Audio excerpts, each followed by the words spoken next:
Coucou mes petites patates. Alors pour continuer dans la présentation de jeux qui sont pas trop connus par chez nous, en tout cas que j'ai pas retrouvé dans dans l'offre qui existait, j'aimerais te présenter Obsession. Alors, Obsession, c'est un jeu de Dan Halagan, c'est chez Kayenta Games. Donc, c'est un tout petit éditeur, je crois même que l'auteur est un peu tout seul dans son coin. C'est surtout un très bon jeu. Alors, très bon jeu, avec, comme tu le vois, c'est un jeu avec une rivière de tuiles. Il y a aussi des cartes qui se présentent comme celle-ci. Il va y en avoir plusieurs qu'on va pouvoir récupérer et qu'il va falloir récupérer. Donc c'est un jeu avec des mécaniques très très simples. Donc qui n'est pas connu ici, et ça me surprend, parce que c'est vraiment une expérience très agréable.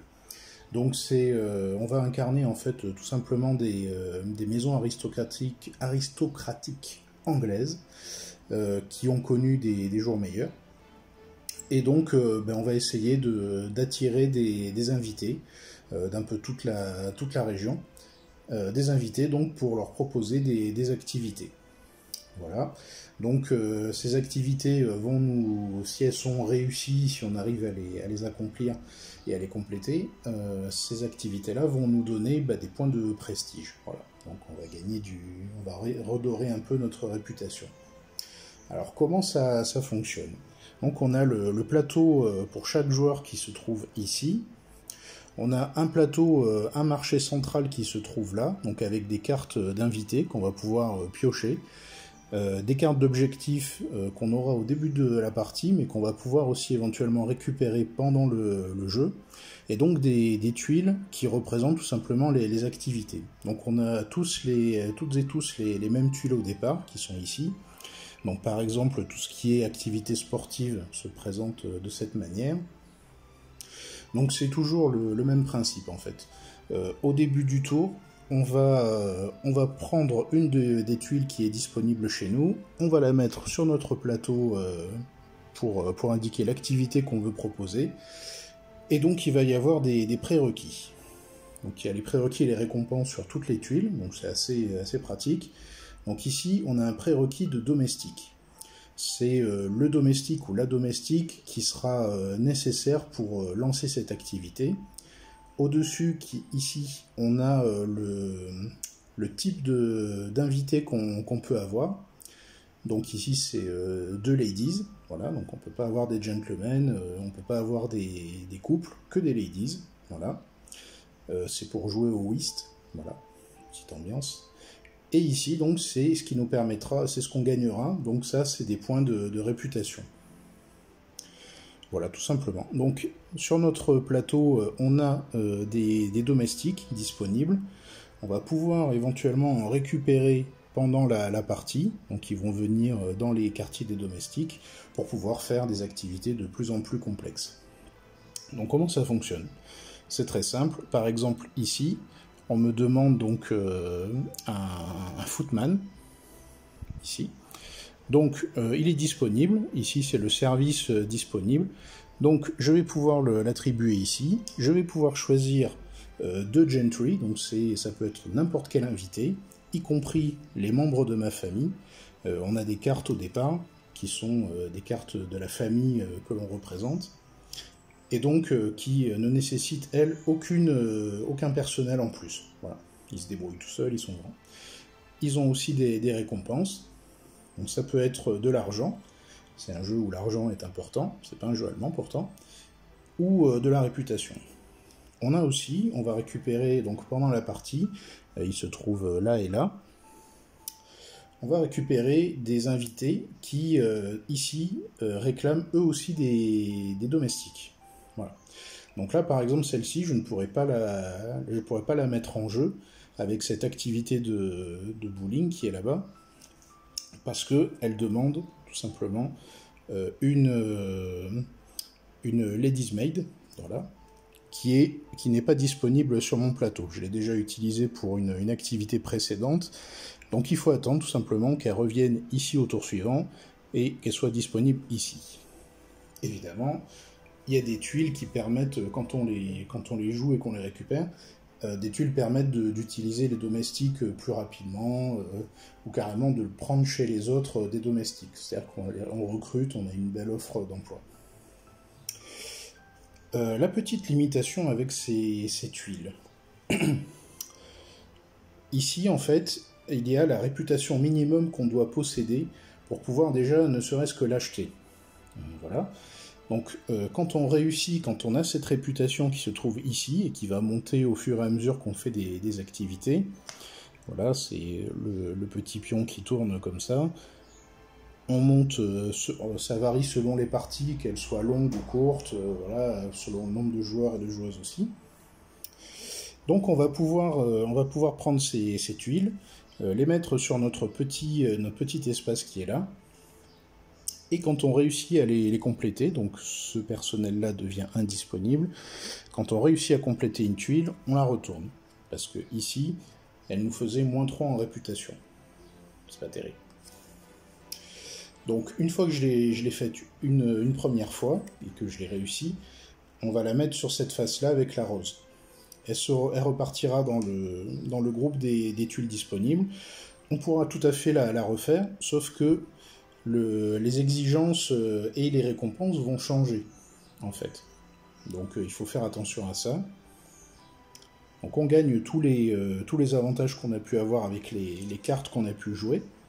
Donc les cartes de famille, les cartes d'invités. Il y a deux types d'invités. Il y a des invités un peu pique-assiette, donc qui ne nous donnent pas forcément des bonus. C'est les premiers, on les obtient facilement. Et des invités de prestige avec deux lices, donc qui, eux, exigent beaucoup de réputation de notre part, réclament toujours beaucoup de domestiques, donc il va falloir essayer d'en mobiliser le plus possible, et donc donnent des récompenses très intéressantes. Voilà. Donc ça, c'est un peu la base du jeu. Au début du tour, donc, on bouge nos domestiques. Ensuite, tout simplement, on choisit une activité qu'on place ici, comme ceci. Là, par exemple, on me demande le butler. Voilà, on n'a qu'un seul butler, donc il faut faire attention. Ensuite, je sélectionne les invités auxquels j'ai droit par rapport à l'activité. Donc je les choisis dans ma main, ils sont défaussés, et donc il y a un moment dans le jeu où on peut décider en fait de passer. Et dans ce cas-là, on recomplète notre main, on reprend les invités disponibles, et voilà, on fait diverses actions. Ensuite, donc, je fournis tous les prérequis nécessaires, je gagne les récompenses, et ensuite, je peux acheter une des tuiles qui est ici, donc avec les valeurs qui sont décroissantes. Les tuiles bougent, donc elles s'ajustent aussi par rapport au niveau de réputation, c'est important. Et voilà pour le tour. Alors, on peut faire des petites actions en dépensant de la réputation, comme ça. Donc ça nous débloque de l'argent, ça nous remet des serviteurs disponibles, ou tout simplement, on peut tout défausser la rivière de tuiles, s'il n'y a rien qui nous intéresse, ou si on voit que d'autres joueurs ou joueuses sont intéressés par certaines, on défausse tout et on recommence. Voilà. Il y a aussi un rythme par rapport à ici, donc ça c'est la piste de score tout simplement, donc il y en a plusieurs dans le jeu, jeu court, jeu long. On va avoir des petits objectifs à différents moments, donc c'est des courtships. On va marquer des points sur la couleur correspondante par rapport aux tuiles. Tout simplement, celui ou celle qui a le plus de réputation dans cette colonne-là va gagner l'attention en fait des Fairchild. Donc les Fairchild, c'est un couple, c'est les nobles, la sommité dans la région du Derbyshire. Donc on va pouvoir tout simplement prendre une des cartes là, donc c'est des nobles en fait avec beaucoup d'avantages dessus, et aussi des cartes de points de victoire, donc des toutes petites cartes qui se présentent comme ça. Voilà. Donc point de victoire, ou faire une action dans le jeu. Voilà. Et on va continuer comme ça, donc c'est rythmé par différents événements qui apparaissent selon les pistes qu'on choisit, donc des fêtes au village, donc il faut s'y préparer pour participer, des cartes d'objectifs, ici on peut, le Builder's Holiday tout simplement, on peut acheter autant de tuiles qu'on veut et qu'on peut, alors que normalement dans un tour normal on ne peut en prendre qu'une. Voilà, donc c'est un très bon jeu.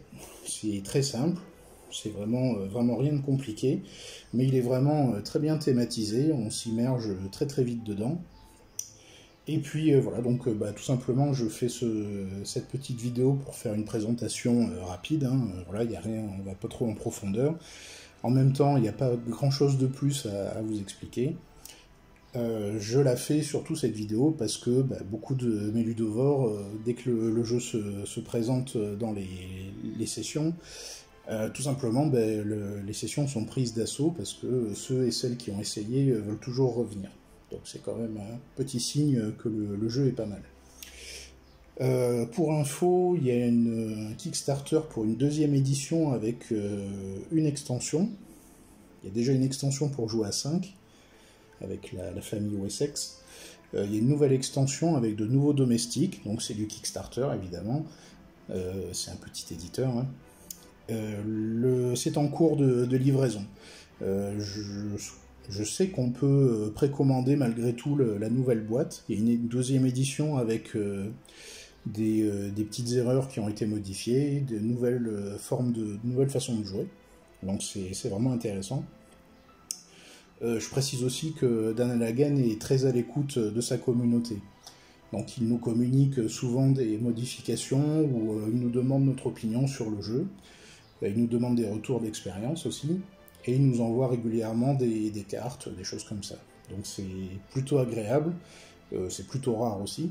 Donc si vous êtes intéressé par un bon jeu rapide, ce qui n'est pas très très long, assez profond quand même, bien que ce soit apparemment que de simples tuiles comme celle-ci, le jeu est vraiment très rejouable, donc c'est vraiment très très bien. Donc je vous le recommande. Voilà, bon, j'ai fini avec cette vidéo, cette petite présentation. Si ça vous a plu, n'hésitez pas à vous abonner, et surtout à laisser des commentaires pour me donner votre avis, votre ressenti, ou pour me poser des questions, j'y réponds. Et puis voilà, je vous souhaite une bonne journée.